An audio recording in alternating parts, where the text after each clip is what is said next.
Depuis plus d'un mois, nous sommes dans une série qui s'intitule « Ensemble, bâtissons l'Église ». Parce que nous croyons que nos relations peuvent être utilisées par Dieu dans le but de bâtir l'Église, dans le but de bâtir le plan de Dieu dans la vie des uns et des autres.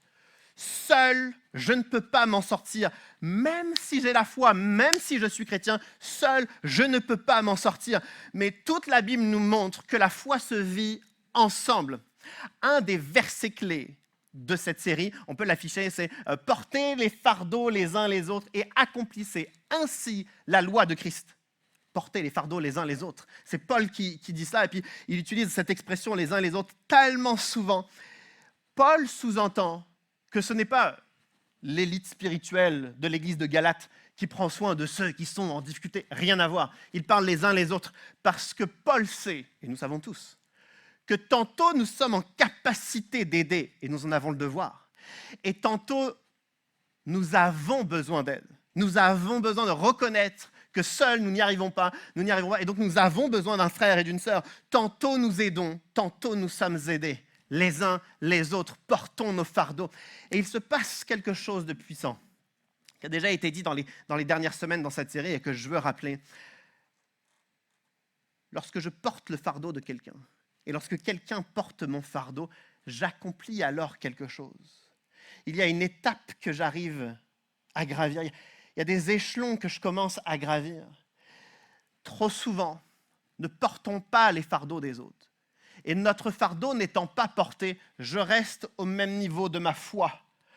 Parce que Dieu sait à quel point les relations fraternelles sont nécessaires.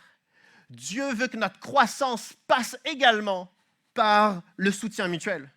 Alors je veux vous encourager dans le but de grandir dans votre foi, dans le but de grandir dans votre vie. Ayons ce soutien mutuel. Je crois que lorsque j'aide quelqu'un, Dieu est en train de bâtir quelque chose dans sa vie. Et je crois que lorsque j'accepte de dire « j'ai besoin d'aide », Dieu va bâtir quelque chose dans ma vie. Je crois qu'il est nécessaire cet été de parler de nos relations les uns avec les autres, nous, avec nos frères et sœurs chrétiens, nous, avec notre famille, nous, avec nos collègues de travail, avec nos amis. Il y a tellement de personnes autour de nous qui ont besoin d'aide et on a tellement d'occasions de dire « j'ai besoin d'aide aussi ». Pour ce matin, j'avais qu'on lise un passage qui est particulièrement challengeant. En tout cas, moi personnellement, vous verrez vous, mais moi je le trouve challengeant. Il m'a donné une ou deux petites claques au fur et à mesure de la lecture. J'aimerais qu'on puisse lire ensemble, c'est dans Nombre, au chapitre 14. On va lire les premiers versets. Voici ce que le texte nous dit. « Toute l'assemblée se souleva et poussa des cris, et le peuple pleura pendant la nuit. » Tous les Israélites murmurèrent contre Moïse et Aaron, et toute l'assemblée leur dit « Si seulement nous étions morts !» Comprenez la gravité de la situation. « Si seulement nous étions morts en Égypte ou dans ce désert, pourquoi l'Éternel nous fait-il aller dans ce pays où nous tomberons par l'épée, où nos femmes et nos petits-enfants deviendront une proie? Ne vaut-il pas mieux pour nous retourner en Égypte ?» Et ils se dirent l'un à l'autre « Nommons un chef, un nouveau chef, et retournons en Égypte. » Il n'y a pas une ambiance extraordinaire à ce moment-là, à cet événement-là, une petite tension, c'est assez pesant. Précisément, qu'est-ce qui se passe? Le peuple est en train de pleurer et de crier durant toute la nuit. Pourquoi? Parce qu'ils viennent de découvrir que le pays vers lequel ils sont en train de se diriger, ce pays-là, ils vont tomber par l'épée. En fait, il y a des adversaires, des guerriers féroces, des villes fortifiées. Et s'ils y vont, ils vont mourir par l'épée. Et leurs femmes et leurs petits-enfants vont être alors une proie. C'est ce que le texte nous dit. Ce pays, c'est le pays de Canaan. Cela fait longtemps, très longtemps qu'ils attendent d'entrer dans ce pays. Tellement de générations. La première fois, c'est Abraham qui reçoit cette promesse qu'un jour, ils vont aller dans le pays de Canaan, le pays où coule le lait et le miel, pays d'abondance, pays où on va pouvoir s'établir, on va pouvoir souffler. Et ils n'y sont pas rentrés, parce qu'il y a eu tellement de péripéties. Puis à un moment donné, ils étaient esclaves en Égypte. Et puis à un moment donné, ils ont réussi à sortir d'Égypte. Puis à un moment donné, ils avaient un désert à traverser. Puis ils ont traversé le désert. Tellement de péripéties. Et là, ils sont à la porte du pays de Canaan. Enfin, on va être en sécurité. Enfin, il n'y aura plus d'injustice. Enfin, le système ne va plus nous oppresser. Enfin, on va vivre avec égalité, les uns avec les autres. Enfin, on va pouvoir vivre entre nous. Enfin, l'abondance. Ils envoient 12 espions. Les espions reviennent et ils disent « Ah non, non, non, on ne va pas entrer dans le pays de Canaan. Il y a des villes fortifiées, il y a des adversaires. On préfère mourir là où on est ou mourir en Égypte plutôt que d'entrer dans ce pays. » Il faut imaginer que leur plan, le plan Canaan, est en train de tomber à l'eau. Il est en train de s'écrouler. D'où les pleurs et les cris. Tous leurs espoirs, toutes leurs aspirations tombent.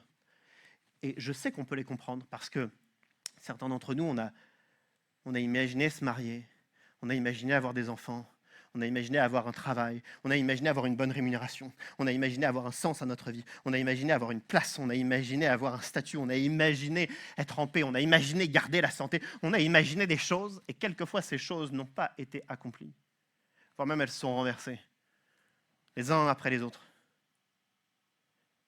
Et on a ressemblé alors à ce peuple qui a commencé à pleurer et crier parce que tous nos espoirs ont échoué.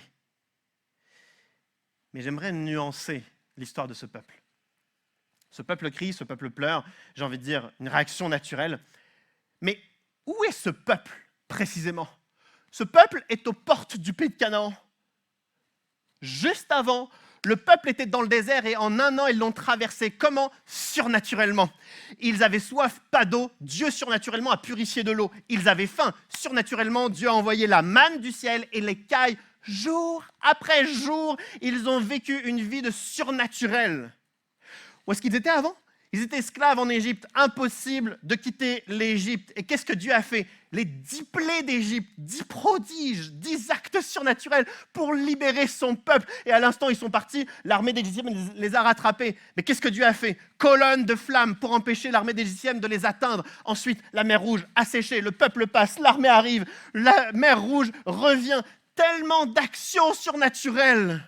Le peuple a été au bénéfice de la fidélité et de la puissance de Dieu, d'étape en étape. Sortir de l'Égypte, surnaturel. Traverser le désert, surnaturel. Aujourd'hui, le peuple est devant le pays de Canaan.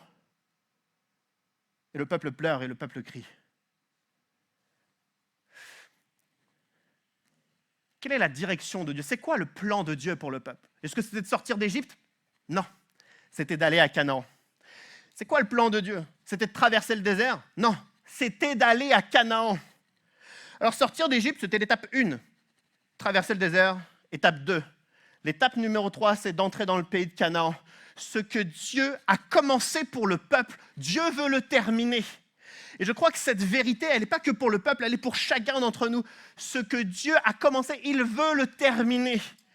Et j'ai tellement l'impression que ce peuple me ressemble, nous ressemble, quand après tellement de paroles de Dieu, de promesses qu'il a accomplies, de protection, de bénédiction dans tous les domaines de notre vie, on arrive face à un énième obstacle, une énième difficulté. Et face à cette difficulté, on dit on ne pourra pas. Parce que c'est trop dur, parce qu'il y a les adversaires, parce qu'il y a des conflits, parce qu'il y a des pressions, parce que ça me coûte, parce que ça me fait mal, parce que ça touche à ma corde sensible. Mais pouvons-nous regarder en arrière un seul instant et voir tout ce que Dieu a fait? Voire même quelquefois, on a commencé un chemin de guérison, un chemin qui était impossible. Et contre toute attente, surnaturellement, Dieu nous a permis de vivre l'étape 1 de notre guérison. Et puis l'étape 2, et puis l'étape 3, puis on a été capable d'en parler, on a été capable de confesser, on a été capable de mettre des mots sur ça. Surnaturellement, Dieu a fait tout un travail sur nous. Puis au moment de terminer, de faire la dernière étape pour la guérison pleine et entière, on n'y va pas. Parce que ça fait mal, parce que c'est trop dur, parce qu'on ne veut plus en parler, parce que c'est terminé. Mais j'aimerais dire que le plan de Dieu n'est pas qu'on vive dans un désert, c'est qu'on vive dans l'abondance de Canaan. Et on est juste aux portes de cette réalité, on n'est pas encore dedans. Alors si certains d'entre nous, il nous reste encore un combat à mener, il y a encore une chose à dire, il y a encore une réconciliation à donner, il y a encore une vérité qui doit être mise en évidence, il y a encore un pas de plus, il y a encore de la persévérance à avoir. Il faut le faire parce que Dieu ne nous appelle pas à mourir dans un désert, mais il nous appelle à l'abondance. Je vois même certains, et je sais ce que c'est parce que je vous ai déjà parlé tellement de fois de mes propres combats. Je sais ce que c'est lorsqu'on est sur un chemin pour vivre la liberté que Christ a prévue pour nous. Alors, on rentre sur ce chemin et c'est dur, et on se bat, puis Dieu, étape après étape, il nous soutient, il nous porte, puis on sort de l'Égypte, puis on traverse le désert. Et au moment de terminer en beauté le combat et de dire « Je suis libre en Christ », eh bien, on ne mène pas le dernier combat. On ne fait pas la dernière chose qu'on devrait faire. Et quand je vois ce peuple qui pleure, qui crie, et c'est une réaction tellement naturelle, j'aimerais que le peuple pleure et crie moins. Et qu'il accepte de mener son dernier combat. Et peut-être qu'il n'y aura plus une once de larmes et de cris, mais juste un bonheur immense. Ça, c'est la réaction du peuple, des pleurs et des cris face à la situation, mais il y a d'autres réactions tout aussi intéressantes. Le peuple n'est pas seul, le peuple a aussi tout un tas de responsables qui l'encadrent. Et tout à l'heure, j'ai mentionné qu'il y avait 12 espions qui étaient partis voir le fameux pays de Canaan et qui étaient revenus. Ces espions ne sont pas pris au hasard. Ces espions, c'est des chefs de famille, c'est des princes, des responsables du peuple, responsables de chacune des 12 grandes familles. Et j'aimerais qu'on regarde un instant à ce que ces fameux responsables vont dire. On lit, c'est les versets juste avant. Voici ce que le texte nous dit. Caleb, un des chefs, un des princes, un des espions, Caleb fit taire le peuple qui murmurait contre Moïse. Caleb dit, montons. Emparons-nous du pays, nous y serons vainqueurs. Mais les hommes qui l'y avaient accompagné, les autres chefs, les autres espions, dirent, nous ne pouvons pas monter contre ce peuple, car il est plus fort que nous. Et ils dénigrèrent devant les Israélites le pays qu'ils avaient exploré.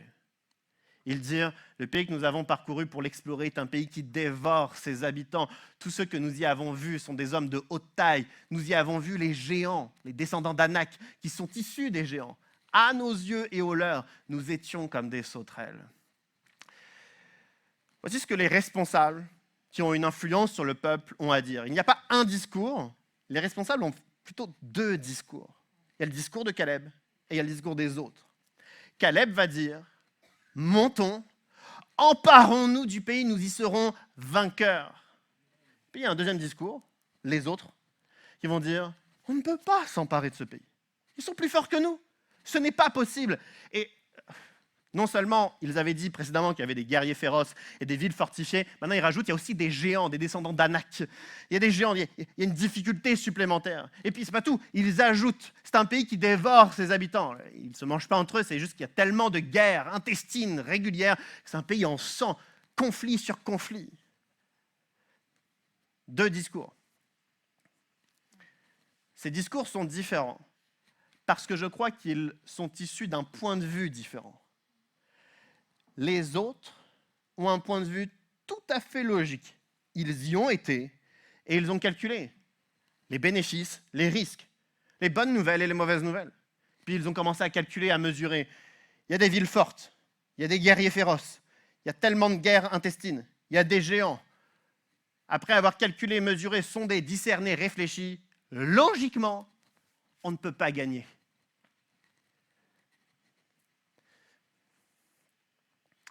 Et puis il y a Caleb. Les arguments de Caleb sont... Il n'a pas d'argument. Il ne dit rien. Qu'est-ce que Caleb a à répondre aux villes fortes, hein? Il ne dira rien. Et face aux géants, qu'est-ce qu'il dit? Rien du tout. Est-ce qu'il a une stratégie militaire contre les villes fortifiées? Rien du tout.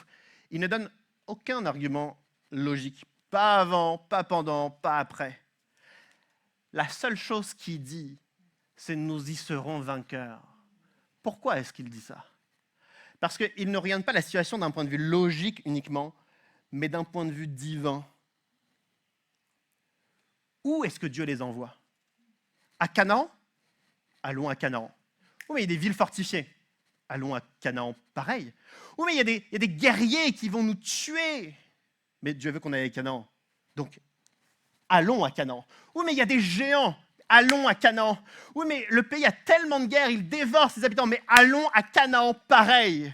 Parce que combien même il y a des adversaires forts, puissants, nombreux, si Dieu nous veut à Canaan, on va à Canaan.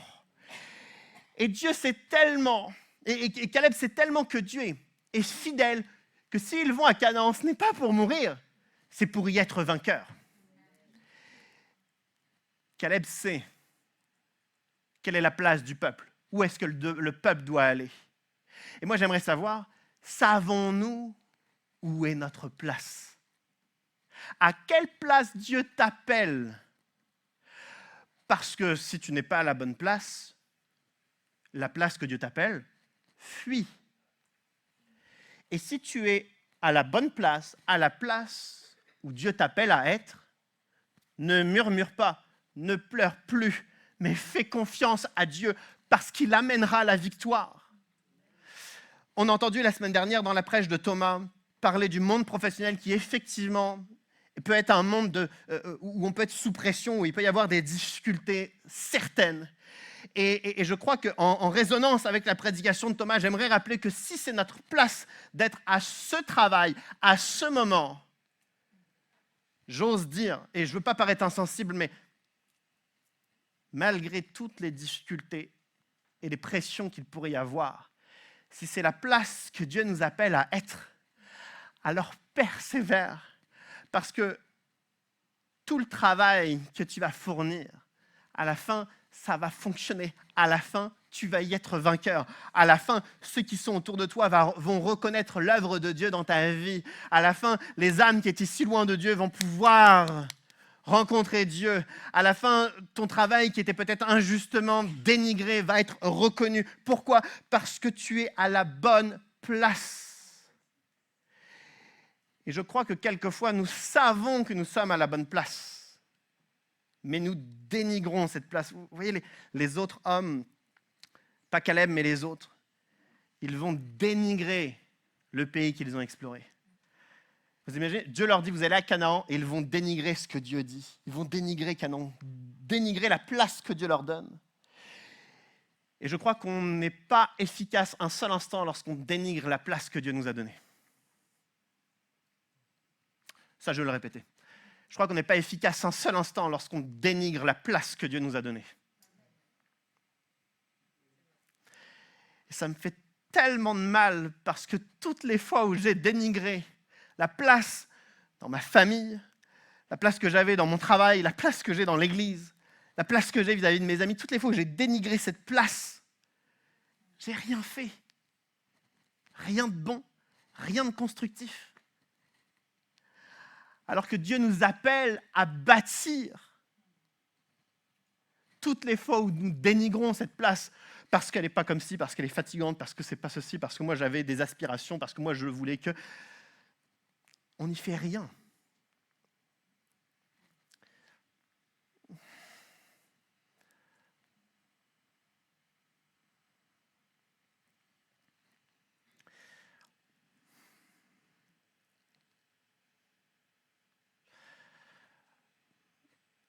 Voire même, quelquefois on passe des années et des années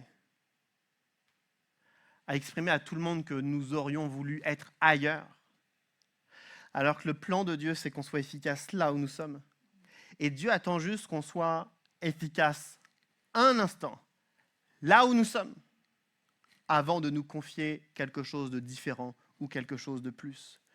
Quand je pense à ce passage, je pense à la parabole des talents, où dans la parabole, le maître va donner une quantité de talents différente à des serviteurs. Et un des serviteurs qui avait un talent, il l'a enterré.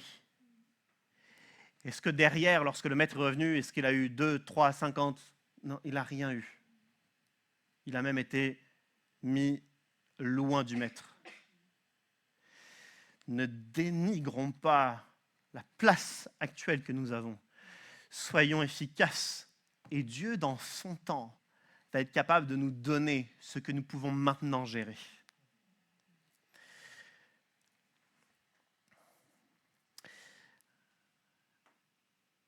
Je m'interroge souvent en tant que pasteur sur quelle est la direction de l'Église. Est-ce que l'Église est à la bonne place? Est-ce que l'Église va dans la bonne direction?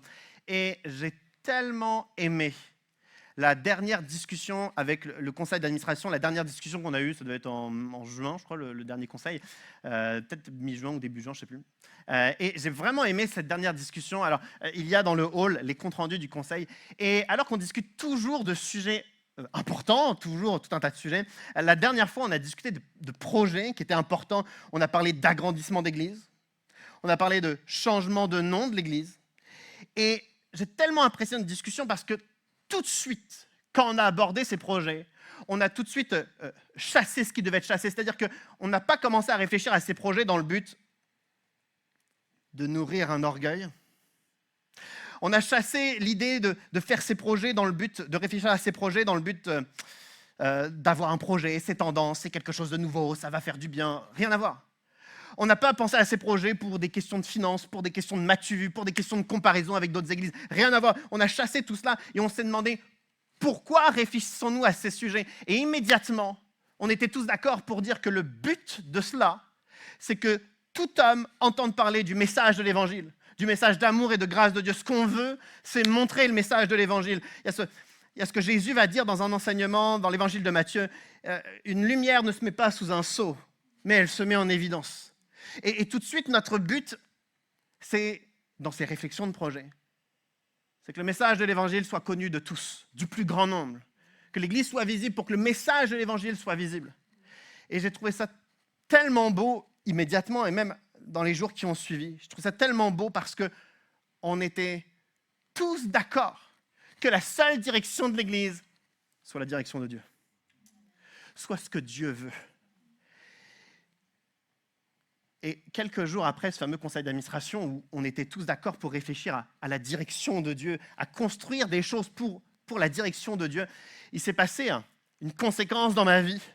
C'est que parce que l'Église est assurément, en discutant avec les membres du conseil d'administration, dans la bonne direction, j'ai eu à cœur de persévérer, mais 2 fois plus, 5 fois plus, 10 fois plus, dans tout ce que l'Église fait. Parce que je sais qu'on va dans la bonne direction. Habituellement, je sais qu'il y a des géants qui sont face à nous.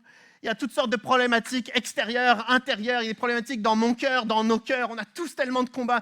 Mais de voir qu'on cherche la même direction, celle de Dieu, j'ai envie de persévérer afin qu'on puisse bénir encore plus, enseigner encore plus, confesser encore plus, prier encore plus, délivrer encore plus, guérir encore plus. Parce qu'après tout, on s'apprête à aller encore plus dans la direction de Dieu. Et je me suis même dit quelque chose, puis je crois qu'on se l'est dit d'ailleurs dans le conseil d'administration. Au final, les projets qu'on discute, c'est une chose, mais c'est tellement secondaire. Est-ce qu'on va changer de nom, pas changer de nom? Est-ce qu'on va agrandir, pas agrandir? Tel nom, pas tel nom, telle couleur, telle mesure? Tout ça, on s'est dit que c'était secondaire. Parce que la chose la plus importante, n'était-ce pas qu'on veuille aller dans la même direction? Alors, c'est des réflexions qu'on a. Je sais que la réunion de prière, depuis début juillet, on prie pour ça de façon très régulière.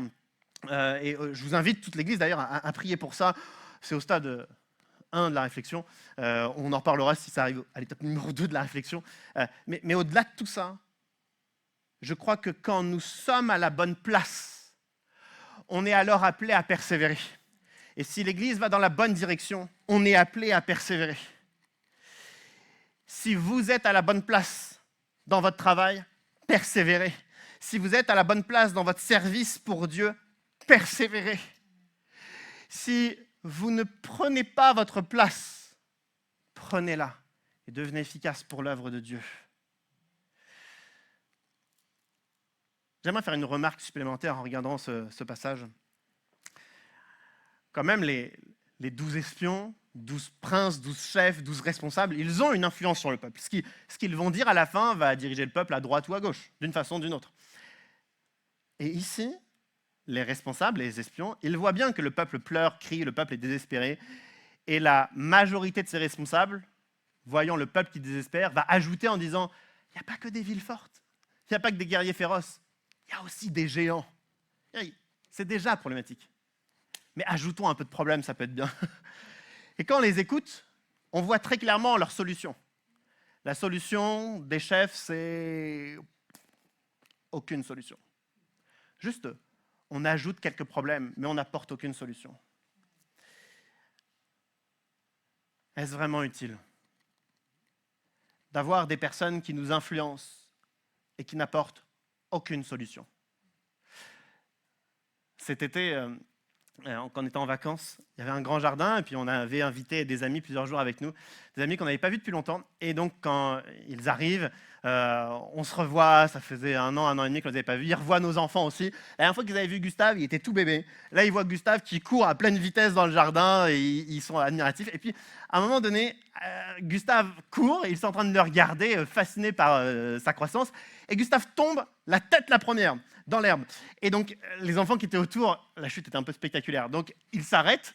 Nos amis qui étaient sur la terrasse, ils se lèvent, ils commencent à courir parce qu'il va y avoir un drame. Je vois la scène de loin et je connais mon fils et je ne cours pas. Et je dis, Gustave, lève-toi.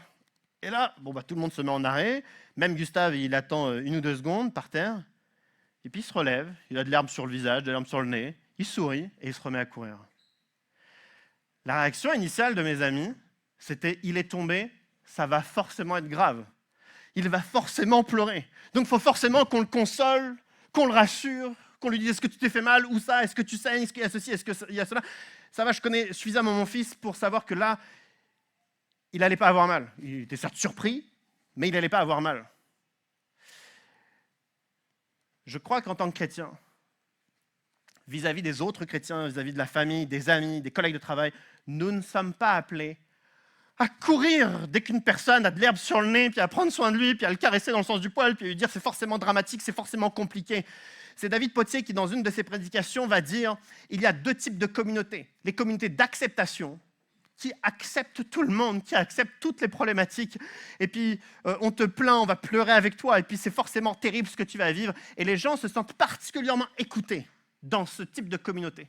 Puis il y a une 2e type de communauté, c'est les communautés de transformation, où à l'instant où on a identifié le problème, on croit au changement. On croit que la situation peut être transformée, alors on ne va pas l'accepter le problème, mais on va t'amener à changer de vie.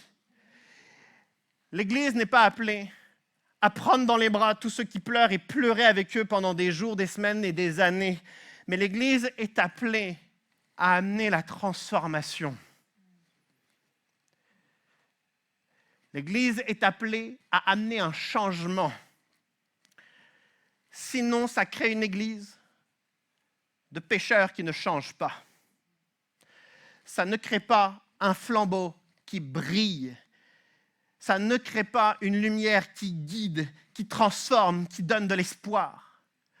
Alors je veux nous encourager, à la différence de ces responsables qui entretiennent le problème des autres. Je veux nous encourager à amener la transformation dans la vie des uns et des autres, à amener le changement. C'est simple de le dire, je viens de le dire, mais c'est tellement difficile de le faire. Parce que trop souvent, et moi le premier, trop souvent, lorsqu'on écoute quelqu'un, lorsqu'on discute avec quelqu'un, on veut être dans une pseudo-douceur, pseudo-gentillesse, pseudo-compassion. Et donc, c'est terrible, c'est injuste, tu t'es fait trahir, tu veux prendre de la distance avec cette personne, c'est ceci, c'est cela. Et je suis le premier à vouloir faire ça.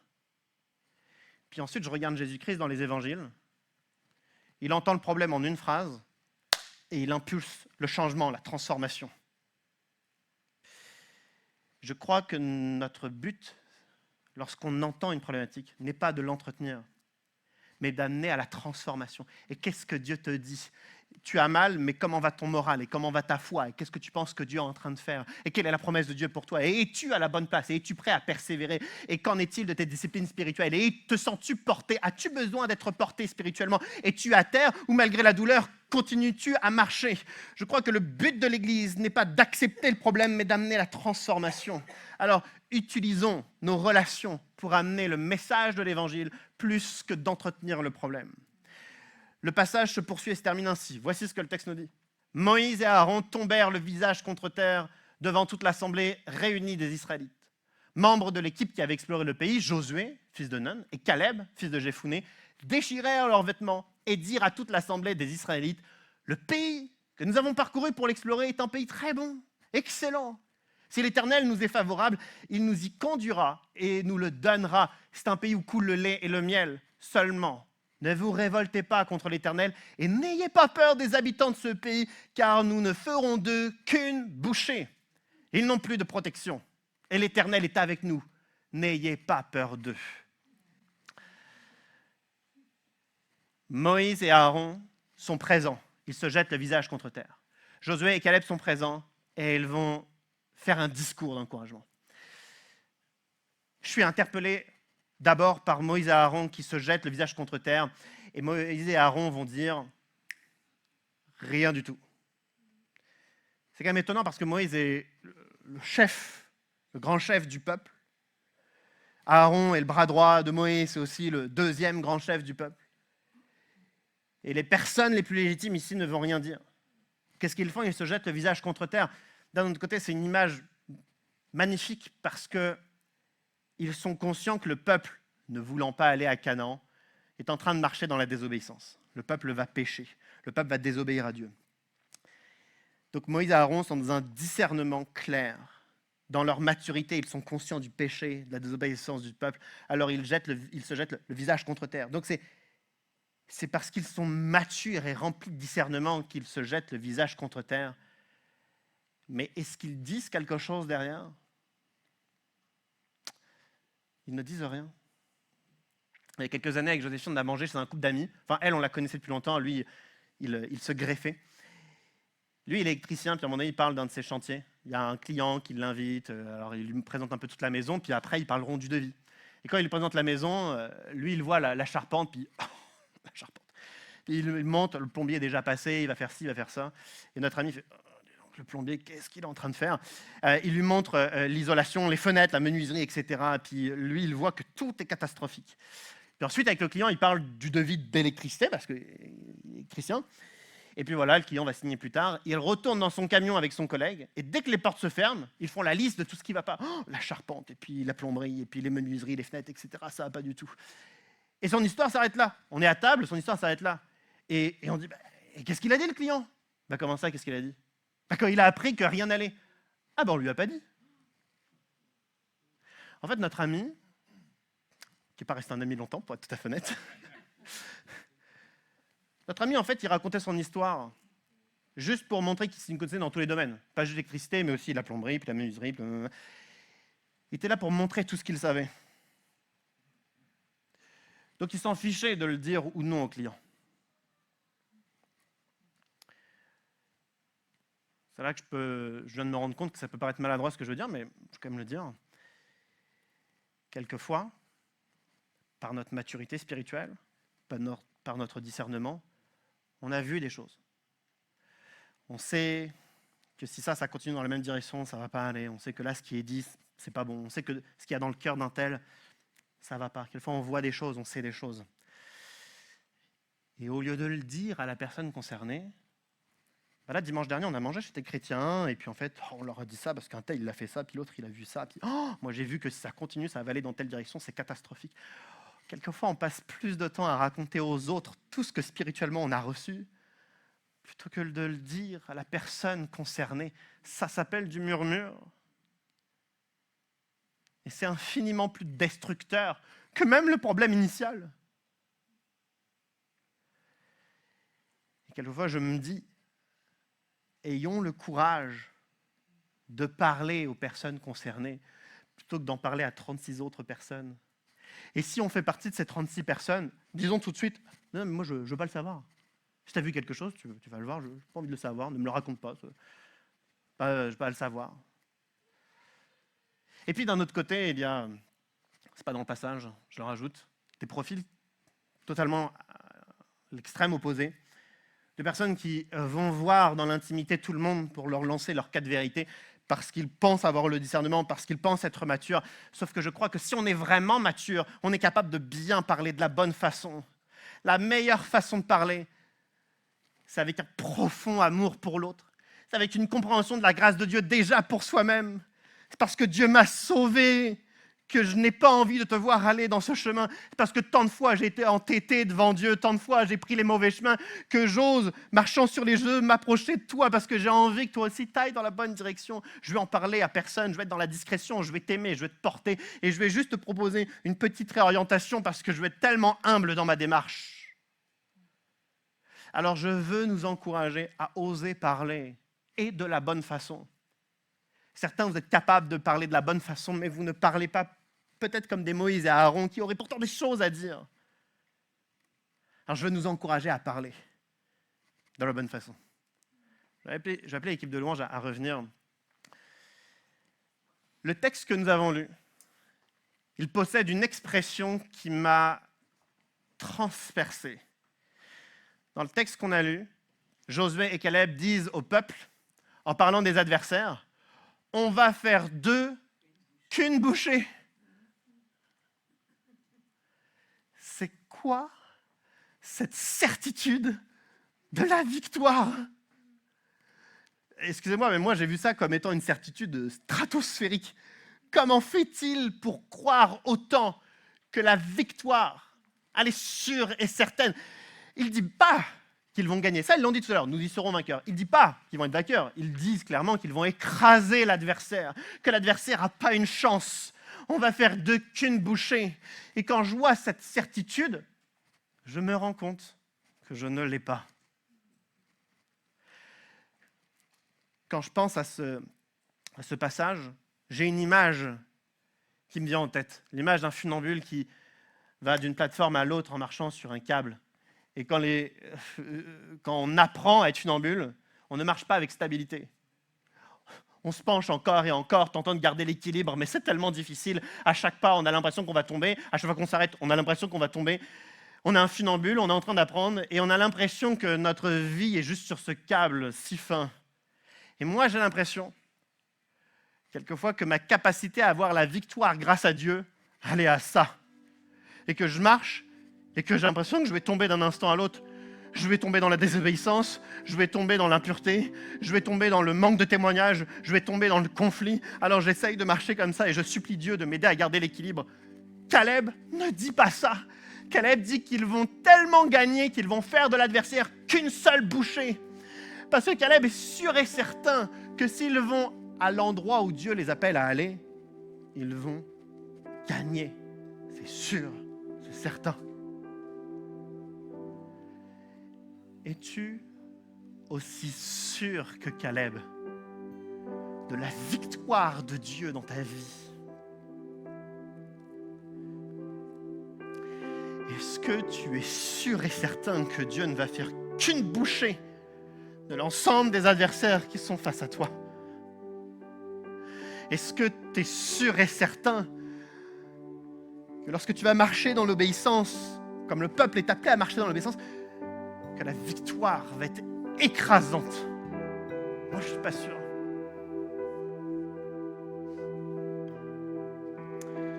Je ne suis pas sûr. Et j'ai besoin de cette vérité pour me pousser à combattre encore. Dans un instant, on va chanter Hosanna ensemble. Moi, je ne suis pas toujours certain de la victoire.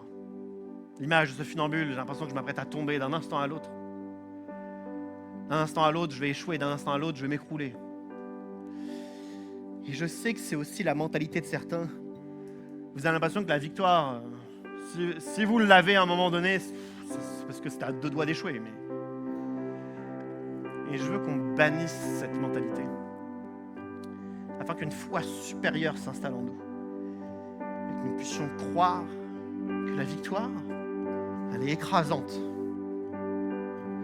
Alors moi, quand je pense à cette victoire, je pense à certains défis personnels. Je pense à certaines personnes qui résistent encore à Dieu, qui ont fermé leur cœur à Dieu. Quand je pense à ces victoires, je pense à la capacité de l'Église à atteindre des âmes. Lorsque je pense à ces victoires, je pense à des personnes qui ont été traumatisées dans leur vie et qui ne s'en sortent toujours pas. Je pense à des personnes qui sont dépendantes, qui ne sont toujours pas libres. Je pense à des personnes, ça fait 15 ans qu'ils sont en conflit et ça fait 14 ans qu'ils n'y croient plus. Et après, j'entends la voix de Caleb qui dit que les adversaires, on va en faire qu'une bouchée. Et je me dis qu'il est peut-être temps pour moi d'y croire. Pas un peu, pas comme si on est à deux doigts de la victoire. Mais Dieu va piétiner l'adversaire. Alors je choisis de marcher dans l'obéissance, je choisis d'aller à l'endroit où il m'appelle à aller, je choisis de faire ce qu'il me demande de faire, parce que je sais que la victoire va être totale et absolue. N'est-il pas temps pour notre Église que toutes les fois où on s'exprime, ce soit avec de la foi, ce soit avec une attitude de victoire, avec une attitude de joie, plutôt qu'une attitude comme un funambule, où on vient à l'église comme ça? J'aimerais que nous ressortions de ce moment plein de foi. J'aimerais vous proposer de fermer les yeux. On va se mettre debout, on va fermer les yeux. Et il faut que ce que nous avons entendu vienne s'enraciner en nous. J'aimerais que dans notre esprit, on commence à identifier un combat difficile. Le combat qui nous empêche d'entrer dans notre Canaan. J'aimerais qu'on identifie nos géants, nos villes fortes. J'aimerais qu'on l'identifie. À chacun dans notre esprit, qu'on puisse donner des noms à ces choses.